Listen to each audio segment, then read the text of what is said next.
Naomba kuuliza swali, kwa sababu kuna jambo ambalo mimi linanitatiza kwenye ufahamu wangu, na najiuliza sana, hivi ni mimi mwenyewe au na wengine ndivyo wanavyojiuliza? Hivi wanapoinuka watu kusema kwamba Tanzania kuna amani, hivi hiyo amani wanaipima kwa mambo gani?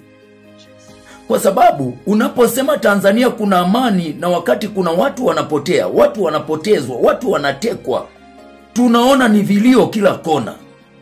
Mimi swali linakuja, huyo ambaye anakuwa na ujasiri wa kusema Tanzania kuna amani, anaipima amani kwa lipi? Huenda hiyo amani inapimwa pale tu ambapo waheshimiwa hawajaguswa. Kama hakuna mheshimiwa ambaye ameguswa familia yake, ameguswa yeye mwenyewe maisha yake, kama yuko salama pande zote, hiyo ndo anasema Tanzania bado kuna amani. Nimelithibitisha kwa huyu waziri Bashe alipoanza kutishiwa kutaka kutekwa, akaenda akatoa hiyo hoja bungeni. Akatoa hoja hiyo bungeni, akasema kwamba kuna kikundi kiko ndani ya idara ya usalama wa taifa kinateka watu. Lakini saizi kinakula kulala wananchi wa chini hawa wanavyotekwa, wanavyopotezwa, watu tunapiga kelele, hamna naye liongelea hili.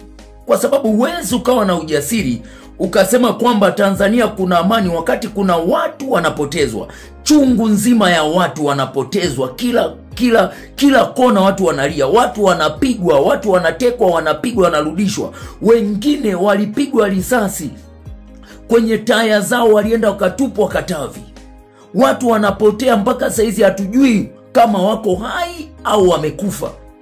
Lakini bado anainuka mtu kusema kwamba Tanzania kuna amani. Hiyo amani unaipima kwa lipi? Unaipima kwa lipi hiyo amani? Labda mimi sijaelewa, labda unisaidie.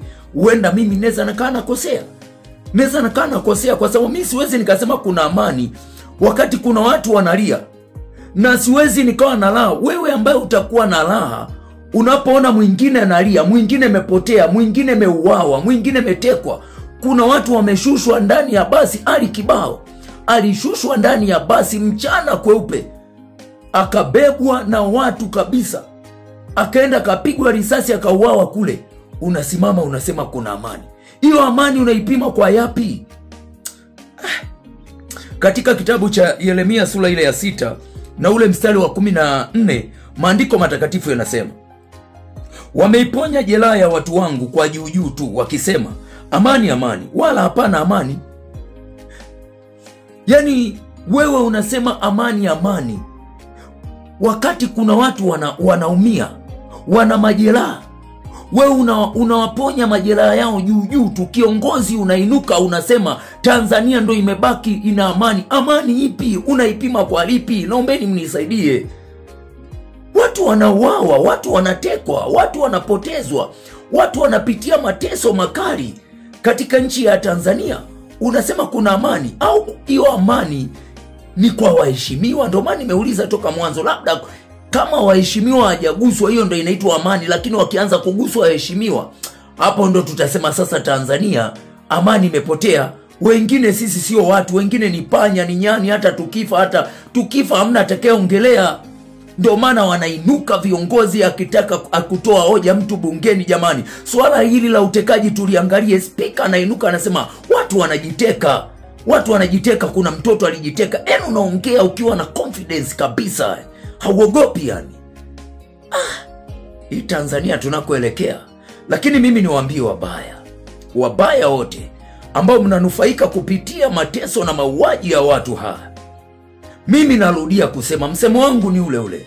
Hakuna ubaya unaoutenda ambao unautenda kwa kumkomoa mtu. Kila ubaya unautenda kwa ajili yako.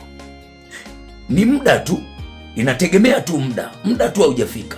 Ila machozi tunayolia sisi watu wa chini na hatusikilizwi, hayo machozi yatakuja kugeuzwa kuwa furaha, na kwako yatakuja kuwa machozi.